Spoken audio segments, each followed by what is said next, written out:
selamat siang dan salam sejahtera untuk kita semua. Perkenalkan, nama saya Miss Wandi Tenrita, dosen di Program Studi Pendidikan Biologi Universitas 19 November Kolaka. Pada hari ini, saya akan memperkenalkan mata kuliah yang saya ampuh, yaitu mata kuliah pengantar pendidikan dengan metode DIA atau metode Delivery, Interaction, and Assessment. Video ini dibuat dengan tujuan untuk memenuhi salah satu persyaratan sertifikasi dosen tahun 2024, yaitu pernyataan diri dosen dalam unjuk kerja Tridharma Perguruan Tinggi atau PDD UKTPT, khususnya di aspek pengajaran. Mata kuliah pengantar pendidikan merupakan mata kuliah wajib di semester 2 pada program studi S1 Pendidikan Biologi Fakultas Keguruan dan Ilmu Pendidikan Universitas 19 November Kolaka. Mata kuliah pengantar pendidikan memiliki bobot sebesar 2 SKS selama 1 semester. Bahasa pengantar yang digunakan pada mata kuliah ini adalah bahasa Indonesia. Mata kuliah pengantar pendidikan merupakan mata kuliah wajib yang harus diikuti oleh mahasiswa program studi Pendidikan Biologi Universitas 19 November Kolaka. Referensi mata kuliah pengantar pendidikan beragam, di antaranya e-book pengantar pendidikan oleh Yudin Citriadin, kemudian e-book Ki Hajar Dewantara, Pemikiran dan Perjuangannya, serta e-book Paulo Freire, Pedagogi Kritis dan Penguatan Civil Society di Indonesia. Dan masih ada beberapa sumber pustaka yang bisa dijadikan referensi pada mata kuliah ini.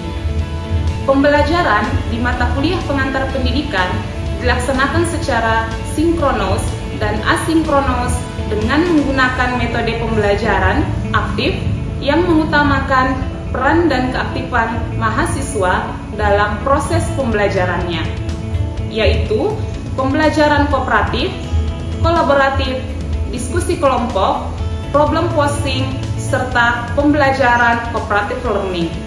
Selain itu, terdapat penugasan pada mata kuliah ini.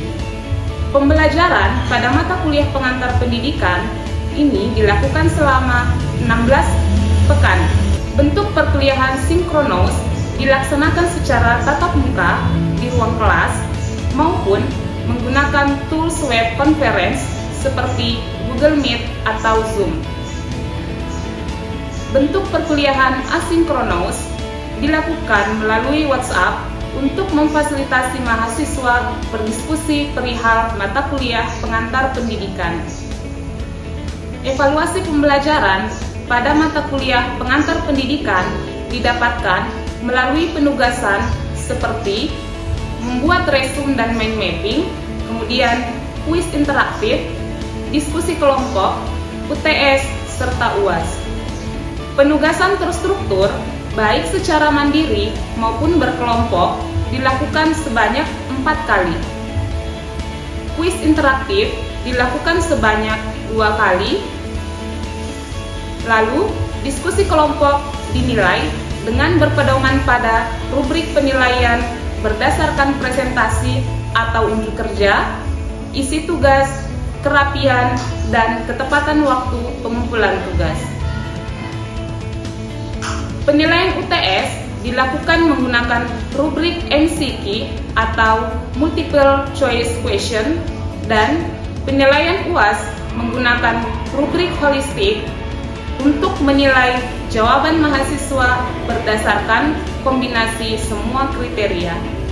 Pembobotan setiap bentuk evaluasi pembelajaran adalah kuis interaktif sebanyak 15%, kemudian penugasan secara mandiri atau berkelompok sebanyak 20%, diskusi kelompok sebanyak 15%, UTS sebanyak 20%, dan UAS sebanyak 20%. Selain itu, keaktifan mahasiswa selama proses perkuliahan juga menjadi penilaian pada mata kuliah ini, di mana keaktifan mahasiswa dinilai dengan bobot 10%. Total bobot penilaian pada evaluasi pembelajaran di mata kuliah ini yaitu 100%. Pada video pembelajaran kali ini, materi yang akan dijelaskan adalah materi pada pertemuan ke-11, yaitu konsep pendidikan Paulo Freire sebagai pendidikan wahana pembebasan.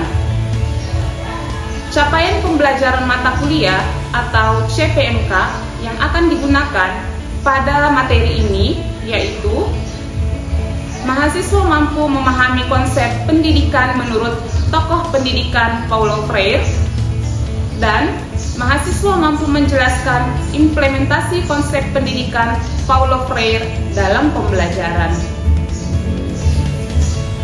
Bahan kajian pada materi ini yaitu profil Paulo Freire sebagai tokoh pendidikan, latar belakang pemikiran Freire, pendidikan pembebasan menurut Paulo Freire, kritik Paulo Freire terhadap pendidikan gaya bank, visi pendidikan pembebasan menurut Paulo Freire, peran guru dan murid dalam pendidikan pembebasan, pentingnya dialog dalam pendidikan, dan metode pendidikan hadap masalah serta implementasinya dalam pembelajaran.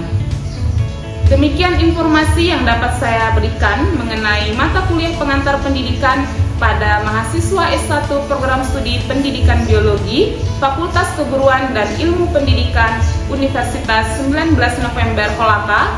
Berikutnya merupakan cuplikan dari proses pembelajaran yang saya laksanakan secara sinkronos tatap muka di ruang kelas. Selamat menyaksikan.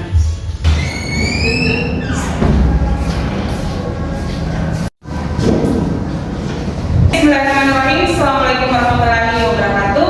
Waalaikumsalam warahmatullahi wabarakatuh. Bagaimana sore ini, masih semangat? Semangat. Oke, meskipun sudah sore dan kalian sudah mengikuti perkuliahan sejak pagi, saya harap tetap semangat ya. Nah, sebelum saya lanjut, ada yang tidak hadir hari ini?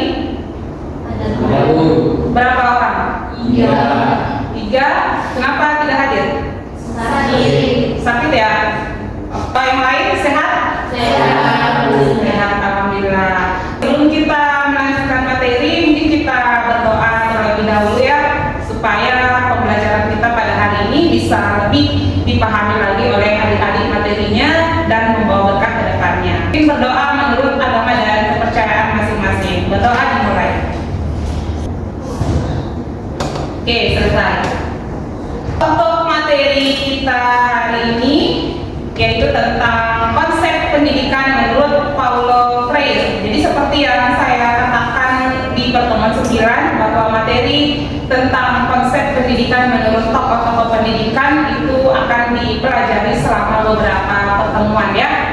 Oke, untuk yang minggu lalu kan kita sudah bahas tentang konsep pendidikan menurut Ki Hajar Dewantara. Oke, ada yang masih ingat apa yang menjadi semboyan yang terkenal dari Ki Hajar Dewantara yang merupakan tokoh pendidikan yang terkenal di Indonesia? Siapa yang bisa? Ayo. Oke, silakan. Jadi semboyan Ki Hajar Dewantara itu ada 3. Yang pertama Ingarsa Sumulada, kedua Imajabang Ingarsa, dan yang ketiga Tuturi Handayani. Oke, betul sekali. Beri aplaus dulu. Jadi semboyan Ki Hajar Dewantara itu yang terkenal yang sudah kita kaji minggu lalu itu ada 3 ya. Yang pertama Ingarsa Sumulada, Imajabang Ingarsa, dan Tuturi Handayani. Ingarsa Sumulada berarti di depan memberikan contoh dan teladan yang baik. Imajabang Ingarsa berarti Di tengah memberikan dorongan dan motivasi. Dan yang terakhir Tuturi Handayani akan memberikan dorongan. Ya, alhamdulillah saya kira sudah lupa. Oke, baik, untuk materi hari ini itu masih ada kaitannya ya. Jadi konsep-konsep pendidikan antara tokoh pendidikan di Indonesia dan di dunia itu masih saling berkaitan satu dengan yang lain. Intinya sama-sama menjelaskan seperti apa harusnya sistem pendidikan yang bisa memberikan peserta didik kesempatan untuk mengembangkan keterampilan berpikir. Oke. Jadi hari ini kita akan berdiskusi tentang konsep pendidikan menurut Paulo Freire. Pernah dengar nama ini? Belum pernah ya. Jadi Paulo Freire ini adalah tokoh pendidikan yang sangat terkenal di dunia. Profil dari tokoh pendidikan yaitu Paulo Freire. Ya, jadi Paulo Freire ini adalah tokoh pendidikan yang berasal dari Brasil. Paulo Freire ini adalah tokoh pendidikan yang berpengaruh di dunia. Nah, beliau dilahirkan dalam keluarga kelas menengah. Paulo Freire itu menjadikan pengalamannya itu untuk bagaimana membangun pandangan dunia pendidikan yang khas. Ya, ini sekilas gambaran dari Paulo Freire, Bapak Paulo Freire. Ini ada buku yang ditulis oleh beliau. Namun kondisi dari keluarga Paulo Freire ini tidak menurunkan semangat beliau untuk tetap mengkritik pendidikan pada saat itu. Ya, Paulo Freire, pendidikan kaum tertindas, the psikologi. Jadi ini ada sedikit gambaran seperti apa itu kaum tertindas pada zamannya Bapak Paulo Freire. Paulo Freire mengembangkan konsep pendidikan yang menekankan pembebasan dan transformasi sosial. Jadi beliau berpandangan bahwa pendidikan itu harus berpusat pada peserta didik, bukan hanya sekedar transfer pengetahuan dari guru ke siswa. Jadi, lantas apa yang melatar belakangi sehingga Paulo Freire ini memberikan gagasan konsep pendidikan pembebasan? Paulo Freire itu mengkritik pendidikan gaya Bank pada saat itu. Pendidikan gaya Bank itu adalah model pendidikan tradisional yang dianggap memperlakukan siswa sebagai bejana kosong. Kata bejana kosong ini kita bisa menarik kesimpulan bahwa pada saat itu siswanya itu dianggap tidak tahu apa-apa, ya, dan hanya diberikan saja terus ilmu pengetahuan tanpa ada melibatkan bagaimana peserta didik itu untuk bisa aktif juga dalam pembelajaran. Menurutnya Freire, pendidikan gaya Bank ini menyebabkan manusia mengalami sifat dehumanisasi. Pendidikan gaya Bank ini bersifat dehumanisasi karena mereduksi siswa menjadi objek, bukan subjek yang aktif dalam proses pembelajaran. Oke. Nah, apa akibat dari pendidikan gaya Bank ini? Jadi menurutnya Freire, dia berpendapat bahwa pendidikan gaya Bank itu menghasilkan masyarakat yang tidak kritis, ya, karena hanya menerima saja, jadi tidak bisa kritis kan, ya, tergantung, artinya dia selalu bergantung kepada guru dan cenderung menuruti otoritas daripada mengembangkan kesadaran dan kebebasan mereka sendiri. Jadi akibat dari pendidikan gaya Bank ini, siswa itu dia pasif, tidak berkembang keterampilan berpikirnya. Ini ada dua gambar ya, ada gambar satu ini dan yang ini itu gambar kedua. Yang sebelah sini lihat. Barangkali ada yang bisa memberikan pendapat. Saya, Bu. Oke, silakan Rifki. Pada gambar tersebut itu seorang pendidik dan peserta didik sedang berdiskusi dalam pembelajaran. Oke, jadi betul sekali ya. Di dua gambar ini kita bisa melihat bagaimana proses diskusi antara guru dan siswa, ya. Di gambar pertama ini ada guru yang mengarahkan siswa. Ini sepertinya mengarahkan bagaimana caranya mengatur, memposisikan letak benda ya di atas kertas. Kemudian gambar yang kedua itu bagaimana guru dan siswa berdiskusi mengenai bentuk atau rumus bilangan. Itu ada gambar ya. Sepertinya itu yang dipelajari adalah topik tentang mata pelajaran matematika. Jadi sini ada kata hubungan dialog. Jadi harus ada proses diskusi atau harus ada dialog antara guru dan siswa. Saya akan memperlihatkan sebuah video.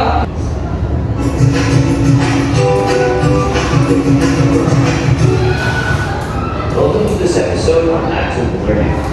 Active learning is a pedagogical strategy where students are actively and not passively engaged in the learning process. Active learning ensures that students go beyond passively listening. Welcome to Oke, jadi sini tadi ada proses pembelajaran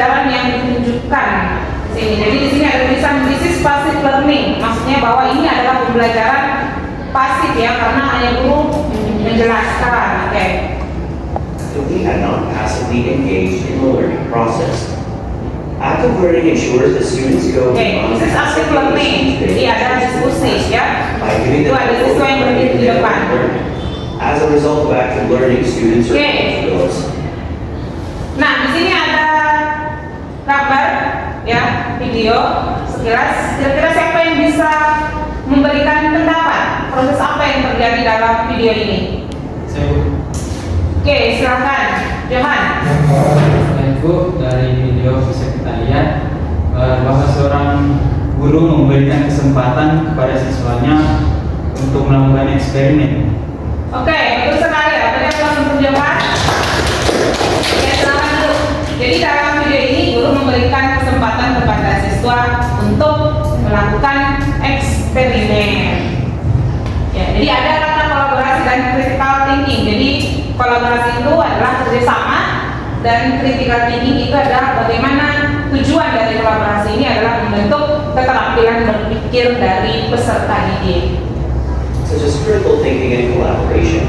In contrast, passive learning occurs when a teacher dictates the learning. In other words, students receive Oke, ini passive learning, pembelajaran pasif, tidak berkembang keterampilan berpikir. Motivating students to become more engaged in the process of learning and building stronger relationships with their peers and teachers.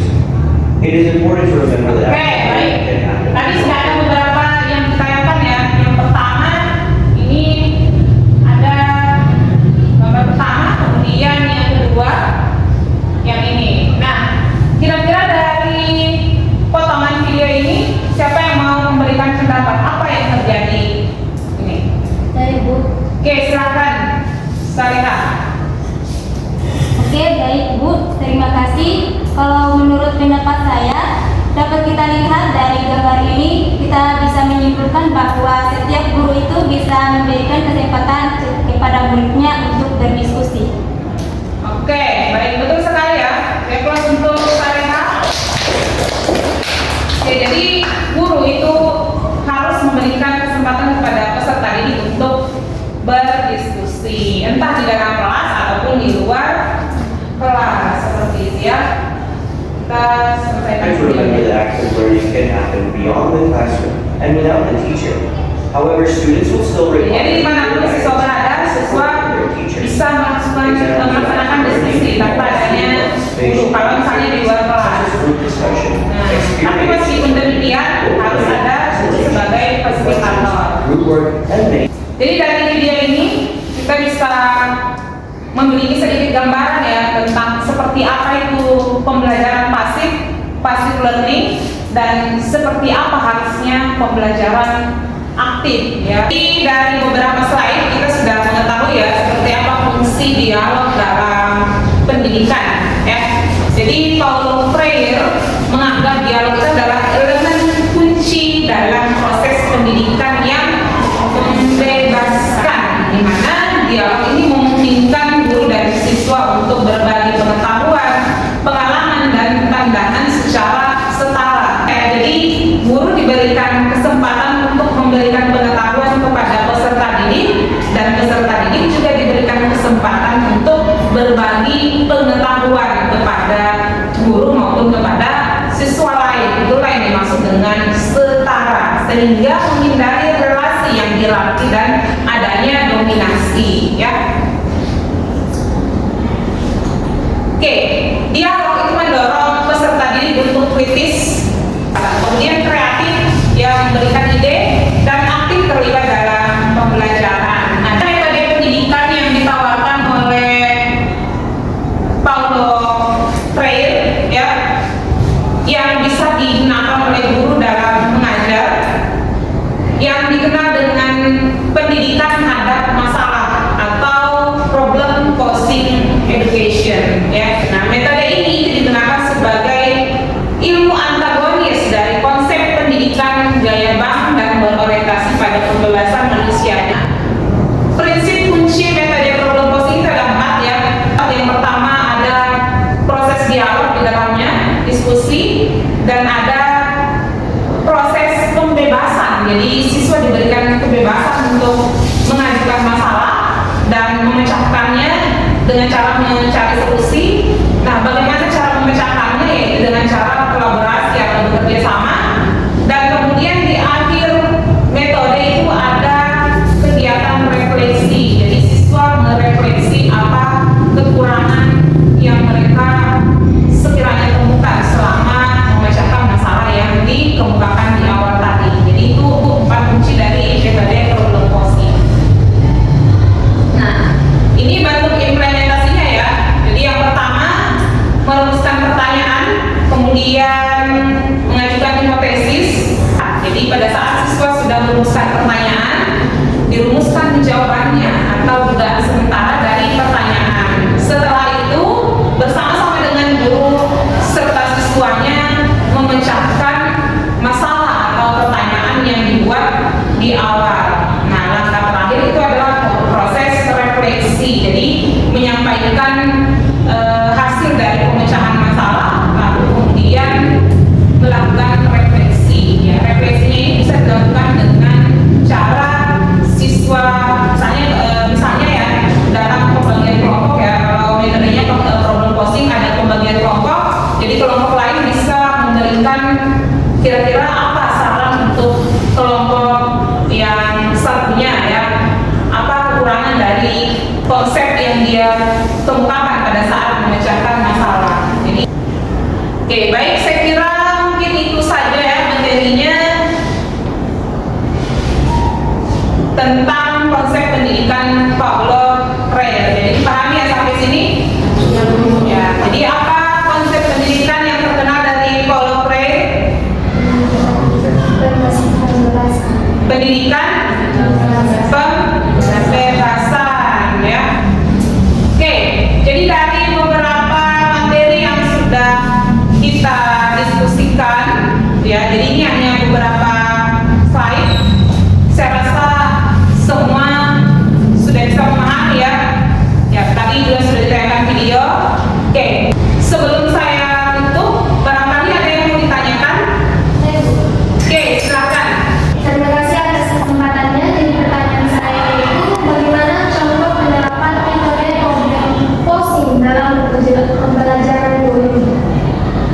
Oke, jadi pertanyaannya bagaimana contoh penerapan metode problem posing dalam pembelajaran biologi? Ya, kita kembali ke slide tadi. Nah, di sini ada 3 tahap ya dalam penerapan metode problem posing dalam pembelajaran. Ya, saya beri contoh, misalkan materi tentang lingkungan ya, pencemaran lingkungan. Terus guru memberikan sebuah wacana untuk dibaca oleh peserta didik. Bisa dibagi per kelompok, bisa individu. Tapi bagusnya per kelompok ya, supaya ada kolaboratif. Karena kalau individu kurang nanti kolaborasinya antara siswa yang satu dengan yang lain. Jadi guru membagi siswa dalam beberapa kelompok secara heterogen. Setelah itu siswa diberikan wacana tentang pencemaran lingkungan ya. Jadi kalau siswanya sudah membaca tentang wacana itu, kemudian siswa diminta untuk merumuskan pertanyaan ya. Pertanyaan apa yang kira-kira muncul di benaknya setelah membaca wacana pencemaran lingkungan ya. Setelah itu kemudian siswa mengajukan hipotesis ya. Kalau sudah buat pertanyaan, kira-kira apa sih pemecahannya nanti? Nah, itu dibuat dalam bentuk hipotesis atau dugaan sementara dari pemecahan masalah terhadap pertanyaan yang sudah diajukan. Nah, selanjutnya kalau sudah mengajukan hipotesis, barulah kita masuk ke kegiatan yang ketiga, yaitu kolaborasi antara guru dengan peserta didik ya. Atau bisa juga siswa yang berada dalam satu kelompok ini berdiskusi untuk memecahkan pertanyaan yang dibuat di awal tadi, gitu ya. Ya. Kemudian kalau misalnya ada yang kurang dipahami, bisa bertanya kepada guru, karena fungsi guru dalam pendidikan pembebasan yang ditekankan oleh Paulo Freire fungsinya adalah sebagai motivator dan juga fasilitator. Ya. Kalau sudah ada pemecahan masalahnya, sudah ada solusinya ya yang ditemukan oleh masing-masing kelompok, barulah setelah itu di kegiatan terakhir masuk ke tahap refleksi. Jadi setiap memberikan kesempatan untuk mempresentasikan pertanyaan yang sudah dibuat, rumusan pertanyaan yang sudah dibuat, kemudian solusi yang ditawarkan dari pertanyaan di awal. Lalu diberikan kesempatan kepada kelompok lain untuk memberikan saran kepada kelompok yang tampil. Guru juga memberikan arahan kalau misalnya ada yang perlu ditambahkan terkait apa yang sudah dipaparkan oleh siswa. Seperti itu ya. Oke, pahami? Oke, sampai sini ada lagi yang mau ditanyakan? Oke, bisa rasa sudah bisa dipahami ya, karena sudah ada juga contoh implementasinya dan sudah ditayangkan video. Saya harap kalian sudah bisa memahami bagaimana konsep pendidikan pembebasan menurut Paulo Freire. Sebelum kita akhiri, barangkali ada yang mau memberikan kesimpulan akhir dari materi kita pada hari ini. Oke, silakan Saleha, berdiri supaya dengar temannya. Oke, apa kira-kira kesimpulan dari pembelajaran kita atau materi yang kita diskusikan pada hari ini? Oke, dari materi konsep pendidikan menurut Paulo Freire, kita dapat menyimpulkan bahwa pemikiran dari Paulo Freire tentang pendidikan kebebasan tetap relevan hingga saat ini. Konsepnya menekankan pentingnya kesadaran kritis, dialog ataupun peran mahasiswa dalam proses pembelajaran. Kemudian prinsip-prinsipnya dapat kita terapkan dalam mempromosikan pembelajaran yang transformatif dan lebih manusiawi. Demikian kesimpulan dari saya. Oke, silakan Bu Saleha. Oke, bagus ya kesimpulannya sudah selesai. Baik, saya rasa cukup untuk pembelajaran kita pada hari ini. Oke, sebelum kita tutup, saya mau memberikan tugas. Ya, silakan catat tugasnya. Silakan cari sumber ya, bisa dari artikel atau dari wacana yang ada di internet tentang seperti apa bentuk implementasi konsep pendidikan Paulo Freire dalam pembelajaran. Contohnya ya, sembari membuat atau mencari contohnya bisa mengkaji artikel ya, karena di artikel di internet itu banyak yang sudah memberikan ulasan tentang bagaimana konsep pendidikan dari Paulo Freire. Ya, paham ya tugasnya? Oke, jadi minggu depan nanti akan kita bahas di konsep pendidikan menurut Paulo Freire. Oke, saya kira cukup untuk pembelajaran kita pada hari ini. Semoga apa yang saya jelaskan tentang konsep pendidikan pembebasan dari tokoh pendidikan Paulo Freire bisa kalian pahami dan bisa kalian terapkan di kehidupan sehari-hari. Dan juga tentunya harapan saya apa yang sudah kita pelajari hari ini bisa kalian manfaatkan untuk diri kalian sendiri dan juga orang lain, karena ilmu adalah yang bermanfaat untuk orang lain. Oke, bagus ya. Oke, saya kira cukup. Terima kasih. Wabillahi taufiq wal hidayah. Assalamualaikum warahmatullahi wabarakatuh.